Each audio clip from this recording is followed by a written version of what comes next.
गावातल्या प्रत्येकाच्या घरी ती हक्काने जाते। सरकारच्या प्रत्येक योजनेचं महत्त्व घराला पटवून देते।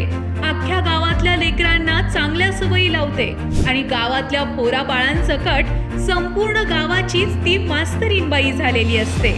होय, तीच अंगणवाडी सेविका जी कायम समाजहितासाठी पुढे असते। आणि याच अंगणवाडी सेविकांचं कार्य, त्यांची मेहनत महायुती सरकार जाणतं आणि म्हणूनच या अंगणवाडी सेविकांच्या मानधनात महायुतीनं घसघशीत वाढ केली आहे। मंडळी, अंगणवाडी सेविकांचं मानधन सरकारनं 5,000 वाढवलंय। म्हणजे आता आपल्या अंगणवाडी सेविकांना 15,000 मानधन मिळतंय, तर मदतनीसांचं मानधन सुद्धा आता 3,000 वाढवलंय।